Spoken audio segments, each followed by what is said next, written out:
I haven't done an intro before. I know. Well, I was thinking that when I was watching the. You can do it, John. You can do it. Go on, John. I don't even know how to start. How does Mike start? Just start talking. Something will come out. That's how I do everything. Yeah, I guess you just another crypto exchange hacked. Peter's gonna give us the scoop on this not so critical crypto update.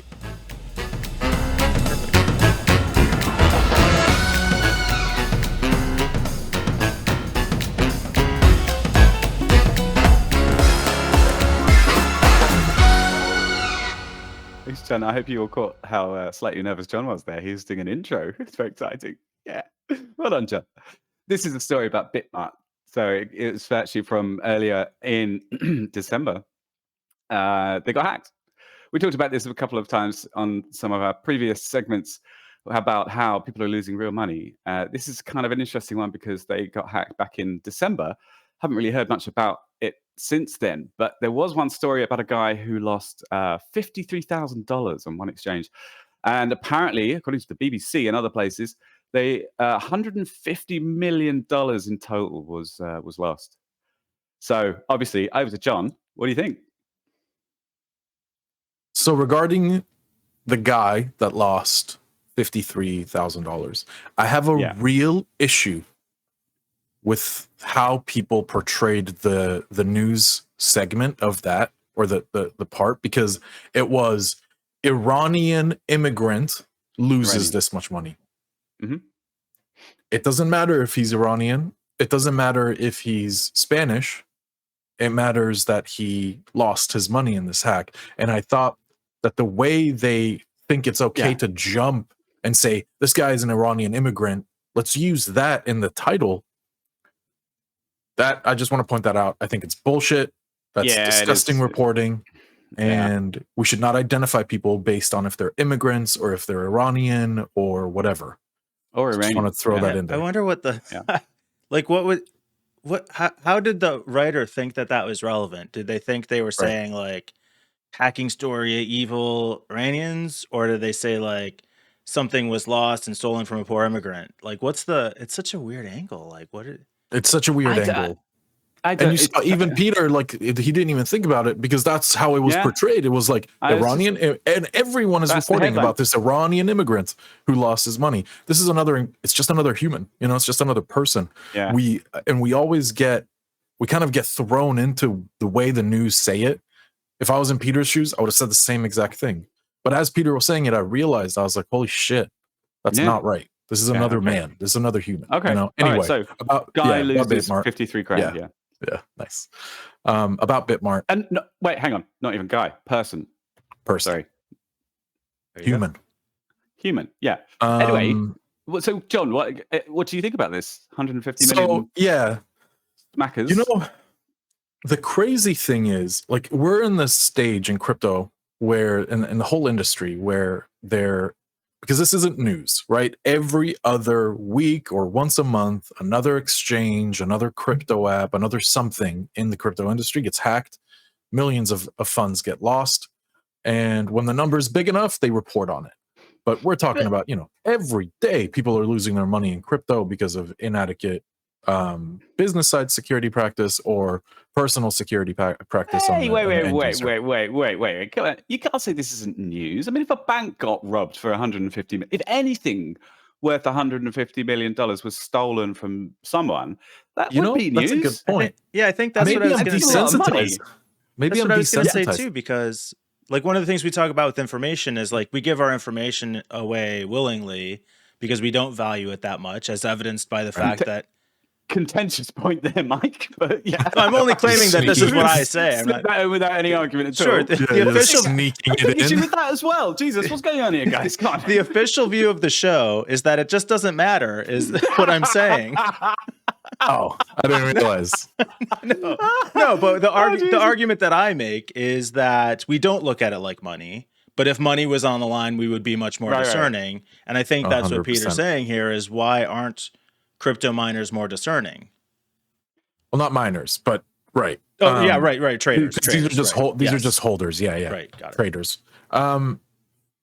You're right. I take it back. I shouldn't be so cynical, actually, or Yeah, That's my pessimistic on this subject, because the way I see it, like I've been in crypto for years, almost as long as it's been a thing, and yeah. every time I hear like that got hacked, these people lost X amount of money, I'm like, okay, it's just another one. It's just another one. And I guess the way I compare it to is at the start of the internet, right around its early teens, this was happening too. Things were getting hacked all the time, all day long. There was no HTTPS. We were being man in the middle everywhere, just everything, like, and that's kind of how I'm comparing it. Is it's kind of it's like survival of the fittest, in the sense that a lot of these places aren't going to live or survive, and only the best will. Why was BitMart hacked? How were you able to lose 150 million of your customers' money? Talking about 1/10 of $1 billion, or 1.5 out of, like, And that's insane. they claimed it was, it's nothing. It was like 15% of our, or 5% of our user base. I can't remember what the exact figure was. It was quite small, but it It was only yeah, it was $150 like, million, Peter. oh no, Right, it's it fine, was guys. It's just a just small hack. 150. Yeah, like, So the two questions then: is BitMart going to cover this? Are they going to cover the losses? so you're asking me, because I don't know. I don't Doubt think it. so. That's one of the things I found remarkable about it, because I'd heard about this. I wanted to actually went and looked for a crypto story this week, just for you, John. Yeah. And I wanted to find something where real money was lost. Yeah. And I remembered this story, but when I went and looked for it, So I have a question about that, but go ahead. Okay, we'll come back. Oh, yeah, real money. Yeah. It was like fiat was lost. I'm going to just jump right into this one again. Yeah, Run I head totally first into missed this it. wall for a second time. All right. Anyway, and I went out to look for this story, and because I remembered it, and then when I found out it was from like December the 11th or something, Right. and I was like, well, holy shit! Well, has there not been any updates since then? Why don't we know any more about this? Well, BitMart has people move basically been on, silent. The recent thing was this person who lost some type of cash. Like, Even Twitter couldn't help you with that? Real money. Do you know what? When I looked on Twitter, the big complaints were about something called Samecoin and or Mooncoin, or the Moon Army, or something like this. Mooncoin, yeah, I think that was it. And there's like a bunch of people who were actually affected. Which, is it sad? I don't know. I don't know anything about it. Is it like poop coin? They were sad. No, they were sad. I'm saying. Oh yeah. Oh, it's just like it's just rug pulling. Basically, all of these coins are just, they have really good marketing teams that are super aggressive, and they get the coin to a new all-time high, and then they pull out the rug and walk away with millions. It's the bait and switch thing. Okay. Yeah. So I think this is my question then, because like we did the Kronos thing, and I showed very poor judgment in questioning whether it affected real people because of the financial impact, right? Yeah. Is this real money? Like, well, you're dumping real money into it. Let's say, why does it feel different? You've been convinced. So I'm going to make it a little bit more real for you. You've been convinced by a trusty friend that X coin is the new big thing. It's going to 1,000x. Okay, you put $1,000 in, you'll get hundreds of thousands back, right? And you're so convinced that you go to the bank and you take out a loan, a personal loan, okay, with a 15% interest rate on, of 50 grand, and you put it all in there. And you're just some Joe Schmo. You're working, I don't know where, grocery store, fast food, maybe you're a janitor.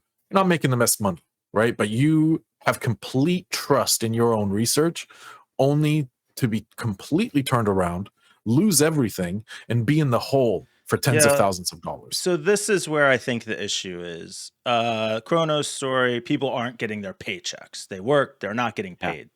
That's a big deal. Here I think the issue is this is a speculative market. And not only is it a speculative market, it's in an industry that is known to have these kinds of problems. Markets gets breached all the time. No, but this is a hack. This is people breaking and getting their wallets broken into. And I get that, but the exchange's wallets have been broken into, right? People shouldn't be don't keep your money on an exchange. This is rule number 1 in crypto trading. Right. You don't keep it there. You want to trade, send it to the exchange, trade, send it back to your wallet. Yeah. Because these exchanges, we've done, this is like the second or third story about it. The exchanges get hacked all the time. They're constantly losing this money. It's a shell game of these crypto coins. It's a highly speculative market. So to the people who lose money, like, don't put your money that you can't afford to lose into these things. You know, I'll tell you what. It's like go ahead, Peter. Sorry. I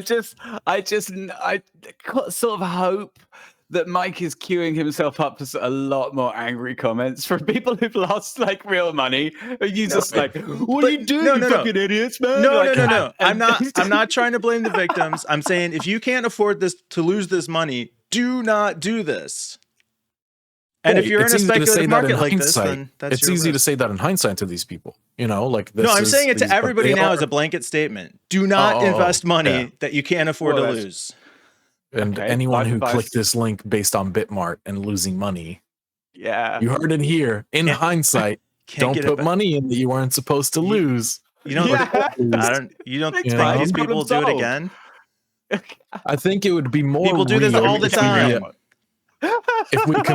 If we compared this to something more real, like, I think this is a really good example. You're doing it again. More real. Like, because you guys aren't. I think it's real. You guys don't. So here's an example of how it could become more real. Okay, you're at the casino, right? And you have your chips. And you have your chips. You don't have real money anymore. You have casino money. Okay, and you've bought too many chips. You shouldn't be gambling with that much money. Okay, and then robbers come into the casino and steal everyone's chips. This is the equivalent of that. The gambling, I actually thought the same thing about the gambling thing, because it is gambling. Talked about before. As I talked about before, in the iGaming industry, a lot of companies went bust because they weren't able to implement the new regulations that came in, especially in Europe, as different countries put in regulations. And a lot of these regulations were basic things like, don't allow people to bet shitloads of money when you don't know how much money they've got. Like, there's some basic things you can do. Don't let them bet. You know, gradually ramp up the amount that they're able to bet. Don't let someone just sign up and put a 10 grand bet down without any kind of, it's called KYC, know your customer, like find out about their financial history and all that kind of stuff. It's basic kind of harm prevention, really. And it doesn't seem to be happening in cryptocurrency exchanges. Well, KYC does exist in crypto, but it's more to protect against stolen funds being washed, money laundering. Well, same in iGaming. OFAC, but because the return to player is 97%, so you can actually wash money very easily in very iGaming. easily. Anyway, anyway, sorry. I'm sure my resistance to crypto is just because I'm old. I think the same thing as well. 100%. You guys are just a couple of boomers. You don't know about Web 3.0. Have at it. Which we're going to do an episode on. You'll have the last laugh. Rolling in your crypto coins when we're all dead. Or I will not have the last laugh because the crypto market will go kaboom, which is very possible. 100%. Here's a nickel, kid. Get off my lawn. Full doubt. I don't think that will happen, but it could. And I am a realist at the end of the day, so I will consider that possibility.